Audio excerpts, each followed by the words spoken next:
Hello everyone and welcome to this video in which International Master Robert Risse and yours truly are going to have a look at Game 3 of the World Championship match between Vishy Anand and reigning World Champion Magnus Carlsen.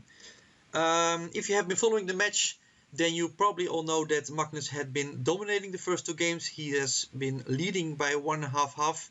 It could even have been 2-0.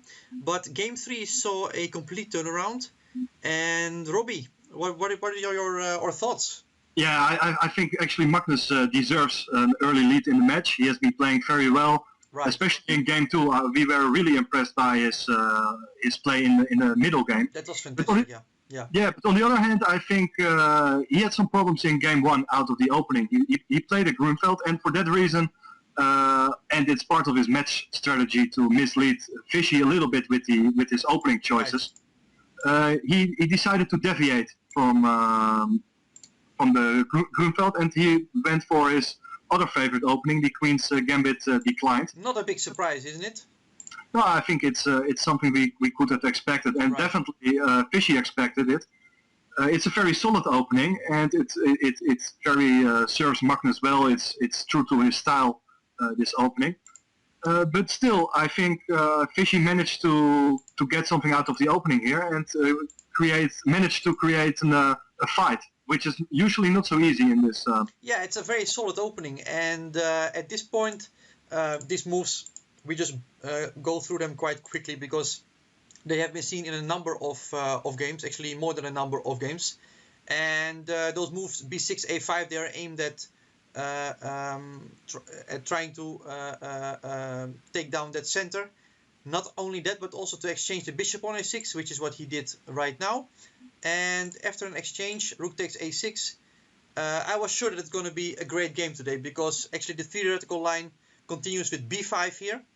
Yeah, and I think actually it's a very important move because if White doesn't play a move like B5, castling kingside is possible also without capturing on A6. Right. I think this is becoming a very slow game, and I don't think that Black has too many problems here. Black is extremely solidly placed, isn't he? Yeah, he will play Queen B7 next, Rook F2 A8, and he's very solid, doesn't have any weaknesses, and right. So let's B5. just jump right into the action because Vishy played this move B5 very fast. Actually, the next few moves all went very fast. Magnus took on B5. Of course, Vishy's point was to play C6. Now, Knight B8 obviously runs into C7, which attacks both Queen and Knight. So the only move available for Black is Queen C8, because now the Knight is indirectly defended, since C takes D7 runs into Queen takes C3 check. And after C7, let me just put this position on the board. Well, this was really the starting point of the whole game. Black has an extra pawn, this rather ugly extra pawn, I would say. But in return, White has this huge monster on C7, and both players were still blitzing at this point. So I suggest we go through it quite fast. Definitely, yeah. Let's see. B4 was played, and now White continued with the move Knight B5. Yeah, very nice. This Knight is beautifully placed on B5, supporting the pawn on C7 as well. Right, and also the bishop on F4 is a great piece. All White's pieces, White's play is in some way a little bit primitive because he is just relying on his past C-pawn. But if this strategy works out, then it's probably just winning. It may just be winning, right? If White gets a few moves like Rook C1, then maybe play something like Bishop D6 or even Knight D6. Then, I mean, only Knight has to appear on D6 to kick the Queen, and then C8 Queen is next. Yeah, and what important is to realize is that Black's extra pawn isn't worth that much. White's C-pawn is much more advanced. It's standing in Black's camp, so it's kind of paralyzing effect, right? Yeah, exactly. And on the other hand, the majority for Black on the Queen side is not running that fast. In fact, White's pieces are very nicely controlling all the squares on the Queen side. So it's a very tricky position. It's depending on whether the C-pawn is a strength or a weakness, actually. Well, of course, we can be sure that both of the teams invested many hours on this line. So I don't think we should even try to get to the bottom of this line, but it's just good to know more or less what its position is about. And Exactly. With his last move, a5, a4, Magnus is aiming at removing that knight with rook a5, b5, and after removing the knight, he's hoping that he can destabilize White's entire position. Yeah, and if you don't play a move like a4 yourself with black, then White will either put a pawn on that on that square, or even queen a4 might also not be a bad right, move. just stabilizing his position there, exactly. Right. Yeah. So a4 is pretty forced move, and now White continues with the move rook c1, threatening bishop d6, I think, and after trading off dark squared bishops, the knight will... Right, let's say if we play the move h6, which is of course not a very good move, then after bishop d6, an exchange of bishops. This is what we said before. Now the queen is attacked, and after it moves, the c pawn will simply queen. Exactly. So this is a very nice illustration of White's strategy. Very simple line, of course, but important for the understanding of the position. Yeah, Carlsen was not falling for that, of course. Knight e4 was still played rather quickly, I think, but after the next move, he thought for 32 minutes. What are we supposed to think of that? Yeah, definitely. Actually, I cannot believe that he didn't know that it has been played before. Right. Probably he was caught by surprise and didn't expect... Honestly, I'm going to be more harsh, I think. I believe that if you play a World Championship match and you play this variation, you just have to know it from start to finish. There's just no excuse. This is the only critical line in this between the pawn sacrifice, b5, c6. I mean, he had to know it. For me, it's a miracle what happened today.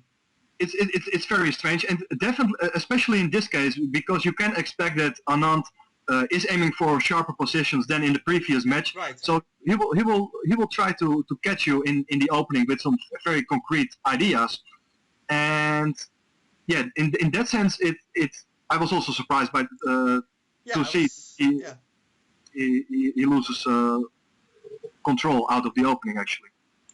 So knight g5, trying to eliminate... This was still played, knight df6. They are still following a game of Aronian against Adams. And after 32 minutes of thought, Carlsen played knight df6, still following that game. Knight takes e4. And here, actually, Carlsen took with a knight, but I think d takes e4 deserves very serious attention. At least because the game was very bad, we know that for sure. And here, one of the ideas that I had was that after knight d6, we can simply exchange on d6, play b3. So simply ignoring the fact that White takes the rook on f8. And after king takes f8, most likely we'll be able to take this c7 pawn either by slowly rounding it up. And at the same time, we have this strong passed pawn on the queen side. So I think this is actually completely unclear. And maybe it was what Carlsen should have gone for. Right. Let's just have a look after the position after d takes e4, because I think knight d6 is not the only move. I'm more d6, isn't it? Yeah, I'm more interested in that move actually. Right. To play the same style as in the previous line. I probably go knight d5. All right. And because now after an exchange on e7, the knight is very important that we can play knight d6, but after queen d7, there are actually three pieces controlling that c8 square. So black is actually in time to control the c7 pawn, so to speak. Yeah, right. But okay, after knight d5, perhaps it's an option to take on e7. Right. Yes. After knight takes e7, just take on b4.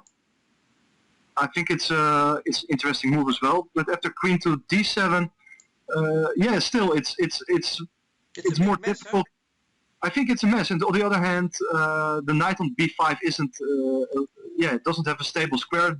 It really needs some protection now by the knight on b5 lost its stability now, and I'm also thinking that this a pawn is also not that stupid anymore now. Yeah, it can serve as a distraction for White's pieces. Okay, so this is probably something that the analysts will be analyzing for the next few months, and maybe we will see this in practice being introduced soon. And you will deserve the credits for the novelty d takes e4. I will take all credits, of course. Yeah, I will take all credits. That's for sure. Knight takes e4 was played. Anand quickly followed up with f3. Well, obviously that knight cannot go back because of what we mentioned before, bishop d6. So rook a5 was played. And yeah, and here the novelty comes. Yeah, it's actually a very minor novelty, and well, that brings me back to my point of before. If Vishy would have introduced something huge this game, then you could have said, well, Magnus ran into some preparation and it happens to all of us. But in this case, they just followed the game between Aronian and Adams, and at this point on move 20, Vishy simply made what was the first suggestion of the computer. After just seconds of thought, the computer immediately suggests that f takes e4, rook takes b5, queen takes e4, rook a5, actually, all completely forced. That this is leading to a big advantage. So I'm still mystified by what happened. For me as well, because it's not only the first computer line, but it's the most natural line from a human point of view. You just capture a piece, yes, yeah, and you see what the consequences are. So I was always taught as a child to first look at the move that at the capturing moves, so to speak. I'm pretty sure Magnus has been taught in a similar way. Probably in a much better way. I'm yeah, it's very very strange actually. And yeah, here I think at this point, so I was watching the game live, of course, and I thought, okay, this is problematic for Magnus, but given the first two games, I was confident that he was going to bounce back somehow. Let's just see what happens. B takes a3 is kind of forced, I think. Of course, Black needs to make sure that he has some kind of trump of his own. And if you look at it just briefly, it might look like, well, White has the c pawn, but Black has the a pawn, but in fact, the c-pawn has a much bigger impact on Black's position and is really paralyzing Black. It's not only about the differences in strengths of the passed pawns, but also the activity of White's pieces. They are much more into Black's position. The bishop on f4 is a great piece, queen on c6, all White's pieces, and the a-pawn cannot really run. And White it's not control on a1, yeah? Yeah, definitely, and White is not forced to blockade the a-pawn with the piece on the a-file. Yeah. The queen on c8 cannot move at this point, so White has a huge advantage here, if not winning. Let's see what happens. Yeah, well, Vishy took on d5, which is logical. Rook takes d5 was played. I think that Sweetler on the official website proposed e takes d5 as a possible improvement. But I think also here, let's say after castle, for example, it's clear that only White is playing here. Next move is probably queen takes b6. And it's easy to call it an improvement. It's another recapture, and actually I think from a human point of view, it just looks horrible for Black still. Yeah. And well, the big advantage of this move over the game continuation, as we will see immediately now, after rook takes d5, queen takes b6. The Black rook is a bit stranded. He no longer controls the a-file, so he cannot really push his pawn forward. Right. So that was one of the ideas behind e takes d5. I think it makes sense, but in any case, I think it's also clear that the real improvements have to be already found before the real opening improvements. Right. The game continued queen d7, so Magnus is trying to get, instead of his queen, his rook in front of the pawn. Castle. A very interesting moment actually, because at this point on Twitter, people were tweeting that this exact position had occurred in previous games, in two previous games, and actually that's the case. But White's pawn was on h3 there, and it gives a very interesting dynamic. For example, I believe a short castle is a small area, and that Vishy had a very strong move queen a6. The idea is that if you go rook c8 is as planned, then we go rook b1. And well, let's just make the stupid move again, which we did before. Now we execute our plan. Also, maybe rook b8 is fine. I don't know which move is better, but this is clearly winning. Game, set, and match. Game, set, and match, exactly. So at least Black has to take on c7. Now we give a check on b8. Bishop d8, it's entirely forced. Bishop takes c7. Queen takes c7. And now very strong rook c8. Rook c8 is very important because now Black has no counterplay on the c-file against the White king. But the funny thing is that in the game where White's pawn was on h3, Black would actually have queen g3 check now, and Black would be winning. Yeah, this is an incredible. So those small Sure. moves like h3 and a3, they can make a huge difference. And here it would simply have meant the difference between a win and a defeat. Yeah, it's quite interesting to note. I think. Let's see how the game continued. So Fischer castled. Of course, nothing really wrong with this move, but I think Queen a6 was a slightly more forcing way of dealing with things. Rook c6. Yeah, probably he tries to prevent bishop d6 with an exchange of bishops. He's really pinning black down. Rather hopeless position, isn't it? I'm getting really depressed. Fortunately, I'm looking at the position from White's perspective. Yeah. But yeah, generally, it's Black is kind of stalemated. He is running out of useful moves, and White has simple plans of increasing the pressure on Black's blockade. Right. And yeah, perhaps there is still a defense, but I'm not entirely sure. I think from a human point of view, it's practically it's very difficult to defend such a position. I think I completely agree with you. I liked how Carlsen played here because he tried to mix things up, and for a second I thought he might even succeed. He played first g5, and Fischer played bishop g3. Okay, removed his bishop. Bishop e5 may have been an interesting choice, but there's, I think, nothing really wrong with bishop g3. And now Magnus played bishop b4. A funny little move. Of course, queen takes b4 doesn't work because it would leave the c6 rook unprotected. And the idea is to playing get with the ideas like bishop a5 or bishop d2, trying to attack on e3. Yeah, it could be a little bit unpleasant because if White doesn't succeed in breaking down the blockade, then it's still a long way to go for But I White. think that the next move of Fischer is probably the best move he made this day, because rook a1. When I saw the computer suggesting this move as the best one, I figured, well, it's a typical computer move. No human would make such a move because it seems like you put just the rook passively in front of the pawn. What could possibly be the idea? But actually, it completely kills Black's play, because now, naturally, after bishop d2, White is ready to take the pawn on a3 simultaneously, defending the pawn on e3. So Magnus chose the other way, bishop a5. But this turned out to lose simply by force to queen a6. Still, the queen is going to the square. Are there any tricks? Can you? Well, You can... I just wanted to point out that we saw in game 2 that Vichy made a blunder at the end of the game, which clearly speed up the end of the game. Yeah, h5, queen b7, and mate was no longer able to prevent it. Yeah, but in this game, Carlsen was also under constant pressure, and he cracks. I mean, on the time trial, and I guess I just wanted to point out that these blunders, they don't come out of nowhere. It's clear that pressure was on the entire game, and now I remember Carlsen having not that much time here. I think like 10 minutes for the rest of the, well, until move 40. And I imagine that Fischer has been playing pretty fast. He had not like 50 knowing minutes his mind at this point. He had been, of course, playing the opening stages pretty fast, and he was taking his time, but playing definitely with good speed. And now after, well, queen a6, Magnus took on c7, but after queen c4, this very nice move. Yeah. This pin, I mean, the bishop is just falling. Right. There were a few more moves. e5 was played, bishop takes e5, rook takes e5, d takes e5, well, giving an exchange, but the pin is still there. Queen e7, rook e6, king f8, rook c1, and resigns.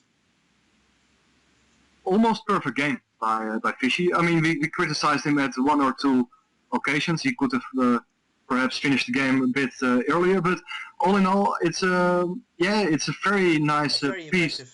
Very nice piece of home preparation as well. I mean, it's not that difficult, but at least he's managed to. Of course, it was not a huge piece of home preparation, but at the same time, he needed to be prepared for it today. At this moment, he needed to remember the details, the lines. So we also shouldn't make it smaller than it is. But it's for me, the biggest question is still what happened in Magnus, his preparation. On the other hand, when he got his chance, Vishy, he took it. He played convincingly. He finished the game convincingly. And, well, in my opinion, the match is wide open again. What do you think? Yeah, definitely. What to say? I mean, I always felt that the match will be different than in Chennai, and I think at least in this game, Anand shows that mentally he is doing better than in the previous match. Right. And bouncing back right away, and yeah, this game is very impressive. But let's not cheer too quickly for Vishy. That's true. Tomorrow he has a black game, and he has a black game, and definitely a tough fight, of course. And I think Magnus will be really angry on himself because probably this is one of the worst games he has played in the last 5 years. It was definitely a painful defeat. Tomorrow he'll be playing with the white pieces. I think we'll be back, won't we? If you are there, I'm there as well. I will definitely be there. Robbie will be there. So don't miss that. I hope you enjoyed this video. The match is as exciting as ever. So I'm really looking forward to tomorrow, and I hope to see you back again. Thank you very much. And of course, any questions, remarks, whatsoever, we are available on Twitter, on Chessity, everywhere. Just let us know. Thank you. Get in touch with us. Robbie, thanks. Yeah, thanks, Erwin, and see you all tomorrow.